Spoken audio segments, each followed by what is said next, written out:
오늘은 성령 강림절을 앞두고 성령님이 오시면 이라는 말씀의 제목입니다.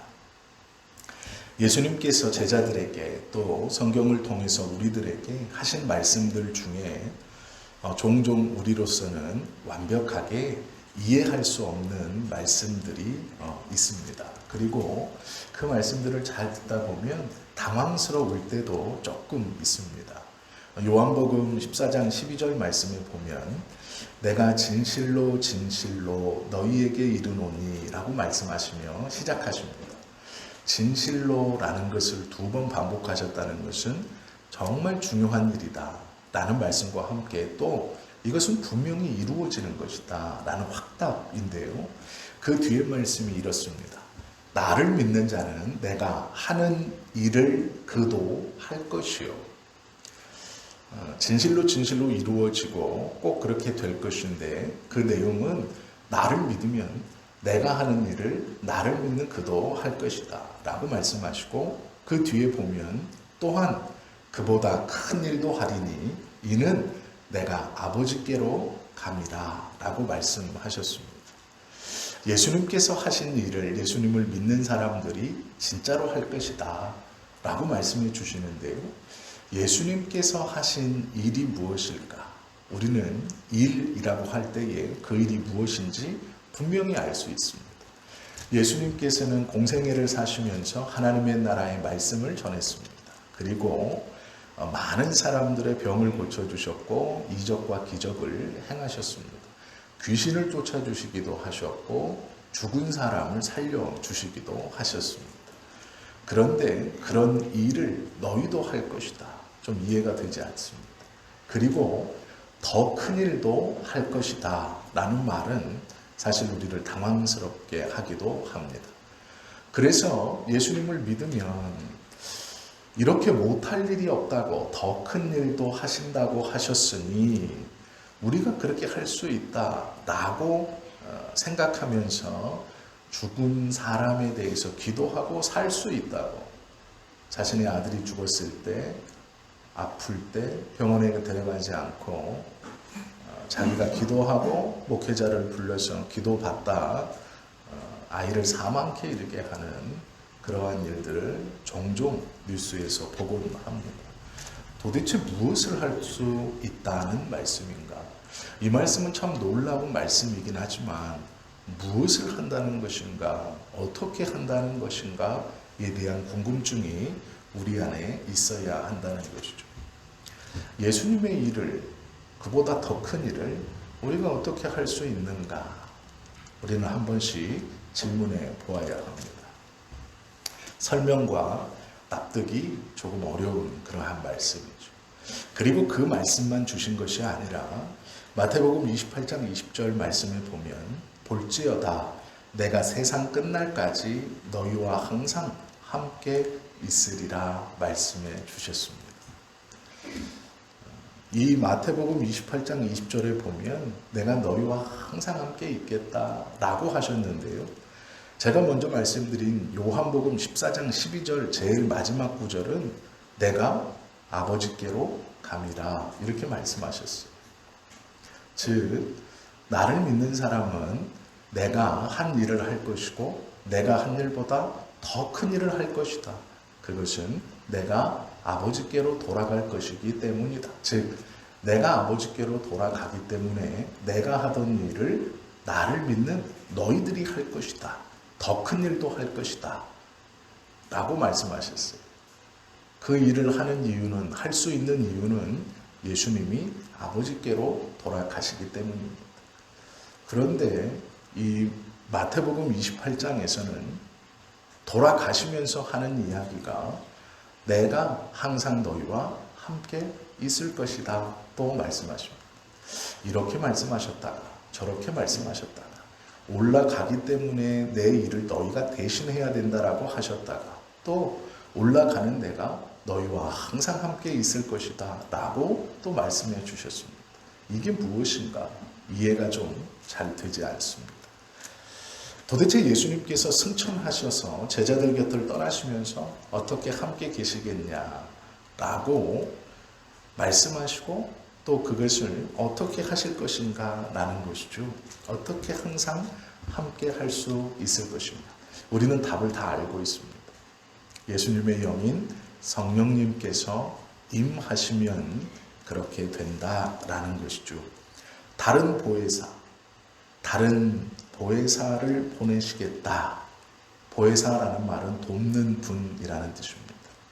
다른 돕는 분인 성령님을 보내실 것인데 그 성령님이 우리와 항상 함께 있는 것은 성자 예수님이 우리와 항상 함께 있는 것과도 같다. 이렇게 말씀하시는 것이죠.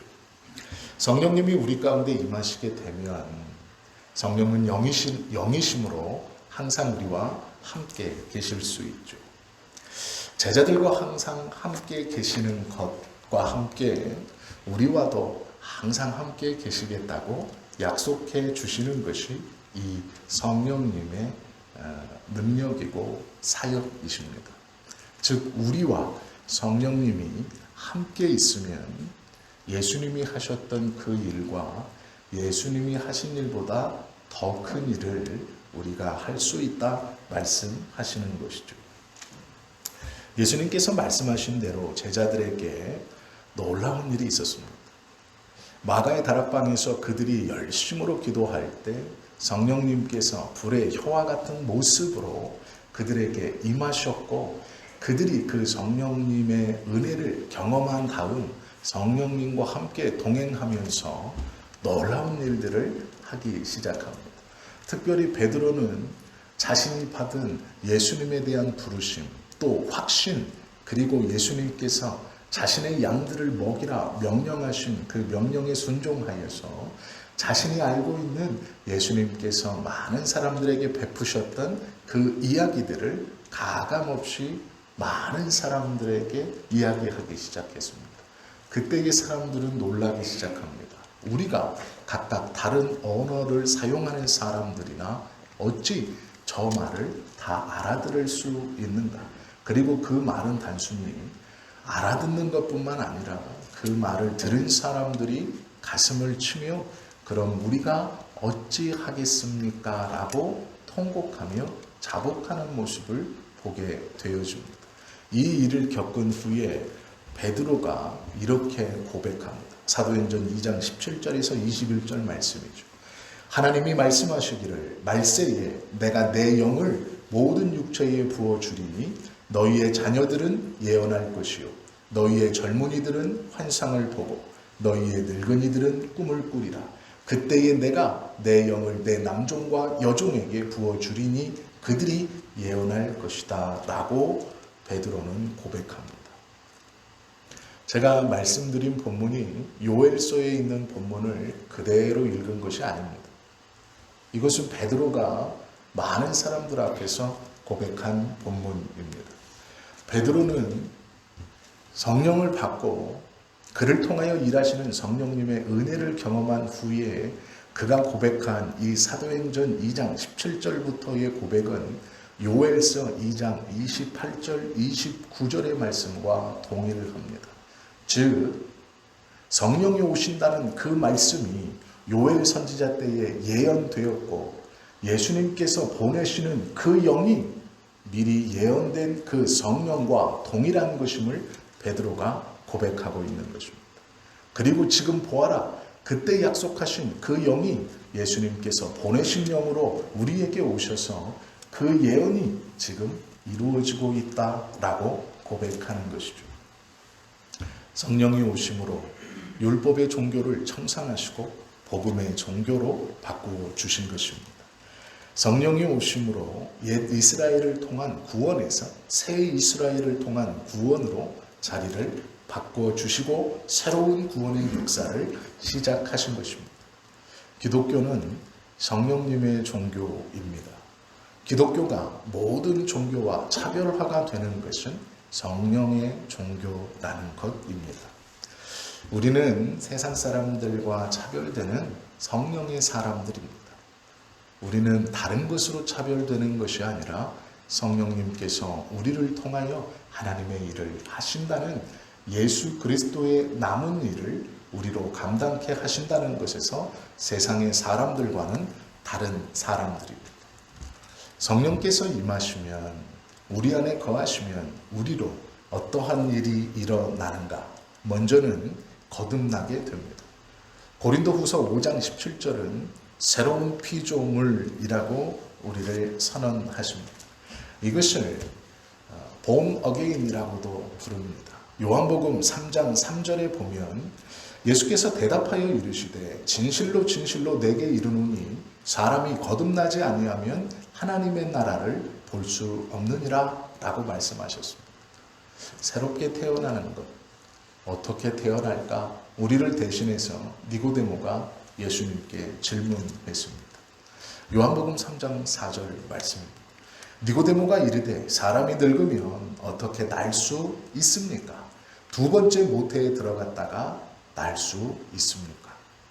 거듭나야 하나님의 나라를 볼 수 있다고 하셨는데 그럼 예수님 어떻게 해야 됩니까? 어떻게 사람이 어머니의 뱃속에 다시 들어갔다가 나올 수 있습니까? 라고 말씀하시죠. 그것에 대한 대답으로 6절 7절을 보면 예수님께서 이렇게 말씀합니다. 육으로 난 것은 육이니 영으로 난 것은 영이다. 나는 내가 거듭나야 하겠다 하는 말을 놀랍게 여기지 말라. 그리고 8절에 보면 성령으로 거듭나야 한다라고 가르쳐 주셨습니다. 어떻게 거듭납니까? 성령이 임하시면 어떤 일이 일어납니까? 먼저는 거듭난다라는 것이죠. 새롭게 태어난다라는 것입니다. 이것은 마치 애벌레가 나비가 되는 것과 같습니다. 애벌레가 누에를 거쳐 나비가 되는 것과 새롭게 태어난다라는 것은 같은 것입니다.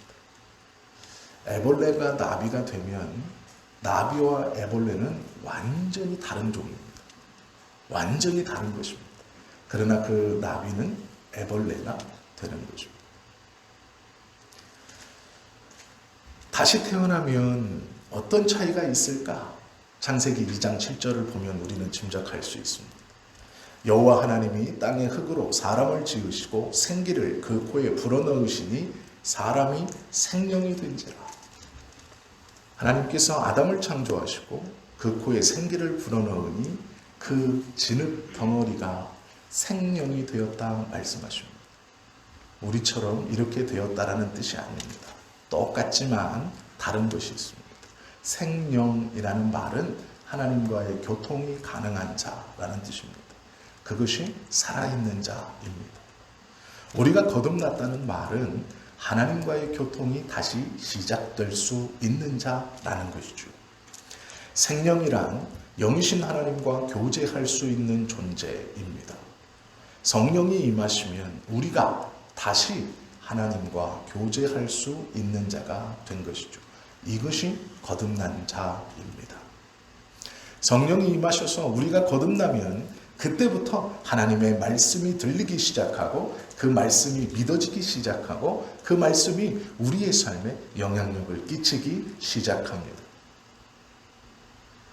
사람은 타락하여서 죄가 우리를 지배한 뒤 우리는 하나님과의 교통이 끊어졌습니다.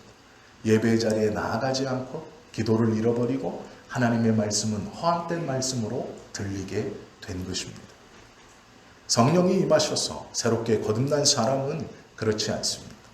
하나님의 말씀이 들려지고 믿어지고 사모하게 되며 그 하나님께 대한 예배와 그 하나님에 대한 교제를 기뻐하고 즐거워하는 원래 사람을 만드시고 그 코에 생기를 불어 생명으로 만드셨던 그것을 회복하게 되는 것입니다. 이것이 다시 거듭남이고 새롭게 태어남이고 성령님이 임하셨다라는 것입니다.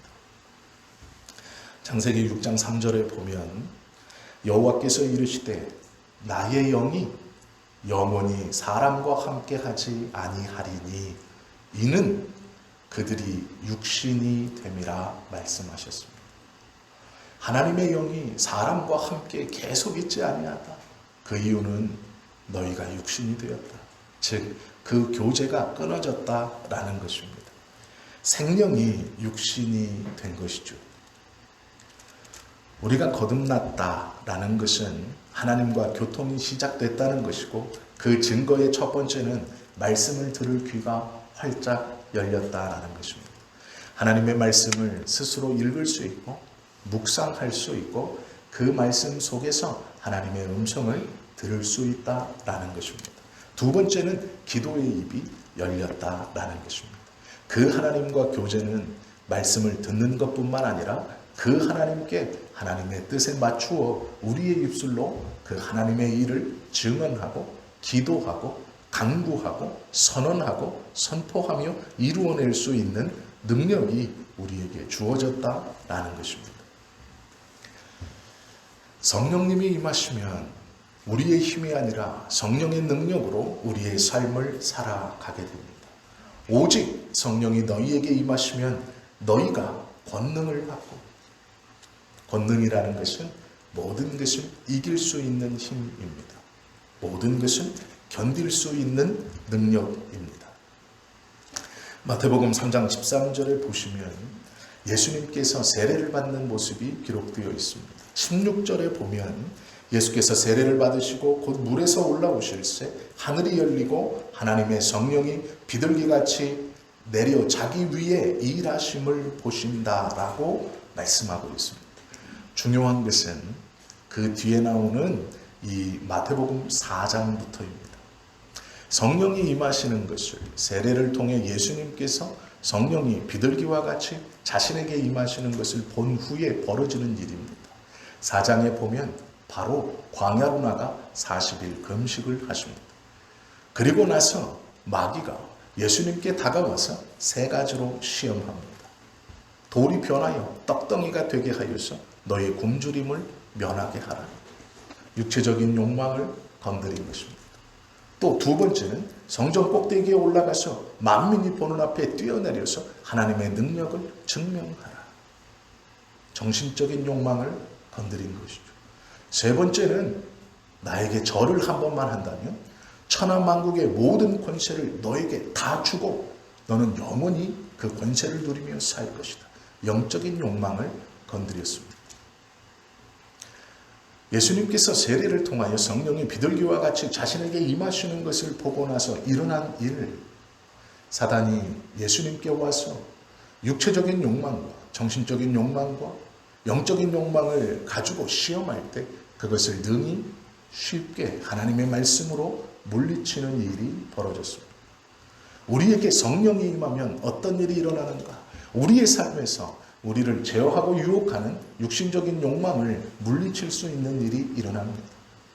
정신적인 욕망을 물리칠 수 있는 일이 일어납니다. 영적인 욕망을 물리칠 수 있는 일이 일어난다라는 것이죠. 영적인 욕망은 거룩한 것이고 육신적인 욕망은 추한 것이다. 아닙니다. 이 세상에서 우리가 갖고자 하는 모든 것은 추한 것입니다. 하나님의 말씀에 위배되는 모든 것을 구하는 것은 추한 것입니다. 그것은 오직 성령의 능력으로 하나님의 말씀으로만 물리칠 수 있는 것입니다. 예수님께서도 이 시험에 대해서 하나님의 말씀으로 물리치셨듯 우리에게 성령이 임하면 우리는 우리의 능과 힘으로 우리의 삶을 살아가는 것이 아니라 그것을 물리치고 제어하게 하시는 성령의 능력으로 우리가 변화된 삶을 살 수 있는 것입니다. 장길섭 씨의 삶은 풀어야 할 문제가 아니라 경험해야 할 신비입니다 라는 책이 있습니다. 조금 오래된 책입니다. 그 책의 내용 중에 이런 것이 있습니다. 애벌레에게는 길에 늘어선 것들이 모두 다 문제입니다. 앞에 있는 돌덩이도 문제고 냇가도 문제고 막대기도 문제입니다. 그러나 나비에게는 이 모든 것이 구경거리입니다. 하지만 애벌레가 변하여 나비가 되지요. 애벌레에게는 모든 것이 다 힘겹습니다. 새가 물고 가다 떨어뜨려 놓은 작은 나뭇가지도 혼신의 힘을 다해야 겨우 넘어설 수 있는 힘겨운 장애물입니다. 길가에 덩그러니 놓여있는 작은 돌멩이도 넘어서기 힘든 장애물입니다.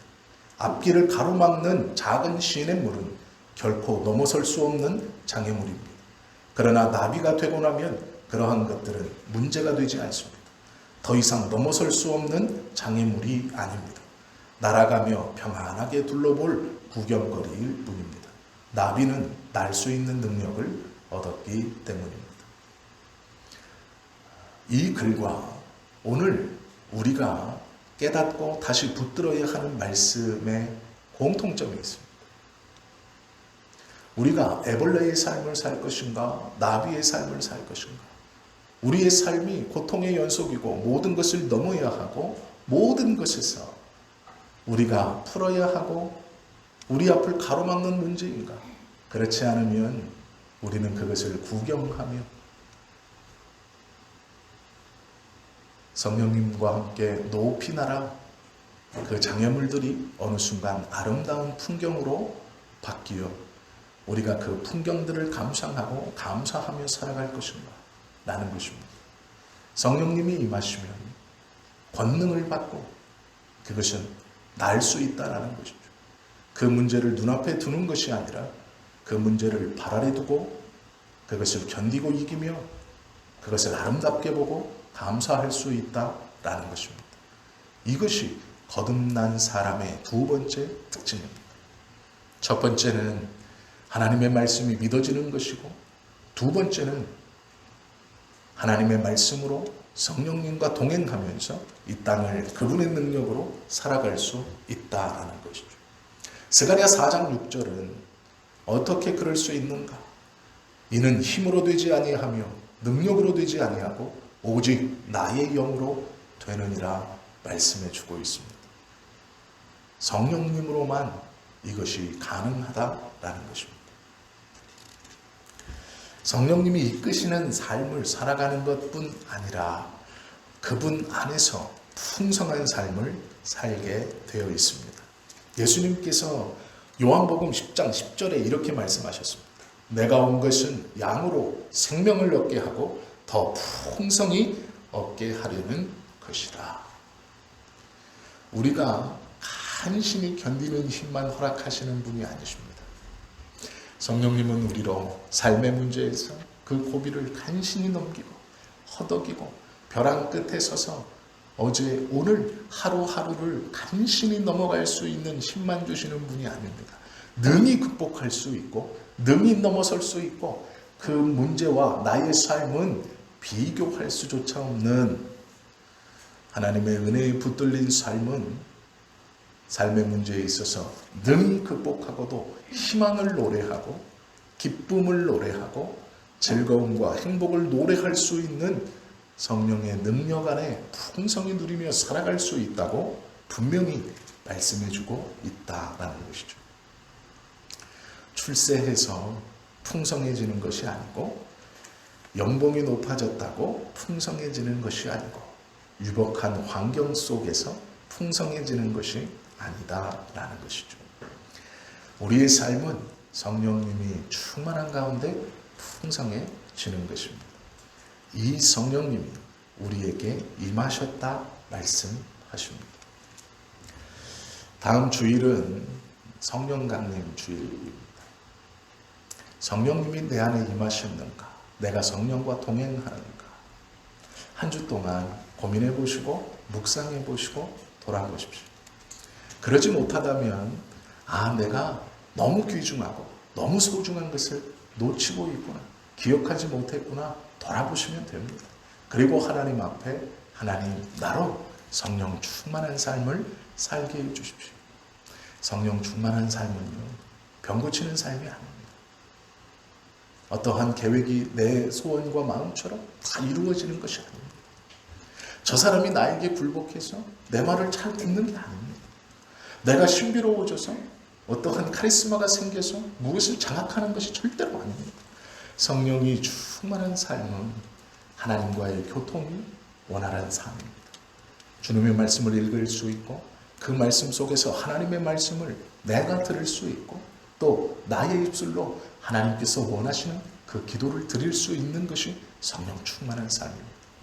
또한 나의 삶의 원동력과 힘이 내가 아니라 성령님의 은혜로 문제를 눈앞에 두고 크다 절망하는 삶이 아니라 발 아래 두고 감상하면서 그 어려움 속에서도 감사할 수 있고 기뻐할 수 있고 행복할 수 있는 것입니다. 그것이 풍성한 성령의 은혜이고 충만한 삶입니다. 하나님께 기도하지 못한다면 어쩌면 성령님과는 관계없는 삶을 살고 있는 것일지 모릅니다. 예배가 기쁘지 않다면, 하나님의 말씀이 즐겁지 않다면, 하나님과의 교제가 바르지 않다면 그것은 나 혼자 신앙생활을 하는 것일지 모른다라는 것입니다.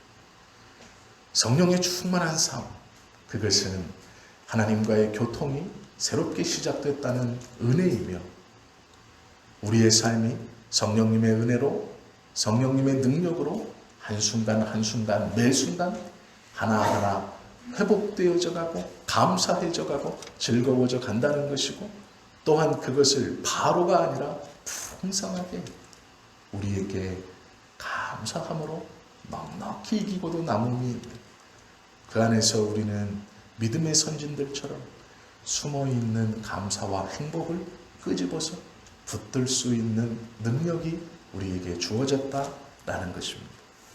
성령님이 오시면 우리에게 이러한 일들이 일어날 것입니다. 아니, 이러한 삶으로 살아오셨어야 했습니다. 우리는 이러한 삶을 앞으로는 살아가야 할 것입니다. 그것이 거듭난 사람의 삶이고 성령이 충만한 사람의 삶입니다. 눈을 감고 귀를 막고 입을 닫고, 그것은 성령의 사람의 삶이 아닙니다. 성령님은 예수님의 말씀처럼 영원토록 우리와 함께 하시는 분이십니다.